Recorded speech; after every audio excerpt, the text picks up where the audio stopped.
റെക്കോർഡുകൾ ഭേദിച്ച് ഇന്ത്യൻ ഓഹരി വിപണി. സെൻസെക്സ് ചരിത്രത്തിലാദ്യമായി 80,000 പോയിന്റ് കടന്നു. വ്യാപാരത്തിന്റെ തുടക്കത്തിൽ 570 പോയിന്റ് ഉയർന്നു. നിഫ്റ്റി 24,250 പിന്നിട്ടു. ബാങ്ക് ഓഹരികളിൽ വൻ മുന്നേറ്റം. മുംബൈയിൽ നിന്ന് ശ്രീനാഥ് ചന്ദ്രൻ കൂടുതൽ വിവരങ്ങളുമായി ചേരുന്നു. ശ്രീനാഥ്, വിപണിയിലെ ഇത്രയും വലിയ ഉയർച്ചയ്ക്കുള്ള സാഹചര്യം എന്താണ്?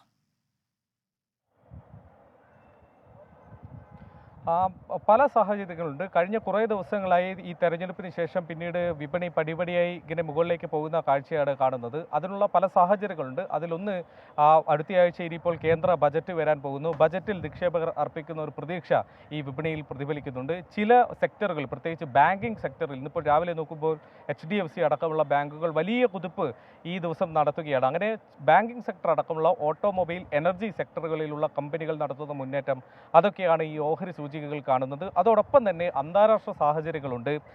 അമേരിക്കൻ ഫെഡറൽ റിസർവിൻ്റെ ഭാഗത്ത് നിന്ന് വിലക്കയറ്റവുമായി ബന്ധപ്പെട്ട ശുഭപ്രതീക്ഷകൾ അവർ പങ്കുവയ്ക്കുന്നു. വിലക്കയറ്റത്തിൻ്റെ തോത് അത് കുറഞ്ഞു തുടങ്ങി എന്നുള്ള സൂചന അവർ നൽകുന്നു. അത് ഏഷ്യൻ വിപണികളിലടക്കം ഉണ്ടാക്കിയ ചലനം, അതിൻ്റെ ഒരു പ്രതിഫലനം കൂടി ഇന്ത്യൻ വിപണിയിൽ കാണുന്നു. അങ്ങനെ കഴിഞ്ഞ കുറേ ദിവസങ്ങൾ കണ്ടതിൻ്റെ തുടർച്ച എന്നോണം വിപണി മുകളിലേക്കുള്ള ഉയർച്ച. ഇന്ന് രാവിലെ അത് സെൻസെക്സിലേക്ക് വന്നാൽ 80,000 പോയിന്റിന് മുകളിലേക്ക് ചരിത്രത്തിൽ ആദ്യമായി എത്തി. ഇപ്പോൾ അതൊരു നേരിയ കുറവ് രേഖപ്പെടുത്തി 79,960 എന്ന പോയിന്റിൽ എത്തി നിൽക്കുന്നു. എന്നാൽ പോലും വരും ദിവസങ്ങളിലും ഇതേ കുതിപ്പ് മുകളിലേക്ക് തന്നെ ഉണ്ടാകാനുള്ള സാധ്യതയാണ് കാണുന്നത്. ഇന്ത്യൻ വിപണികൾ കഴിഞ്ഞ 6 മാസത്തിനിടെ ഏതാണ്ട് 10% ഓഹരി സൂചികൾ ഉണ്ടാക്കിയ ഒരു വളർച്ച.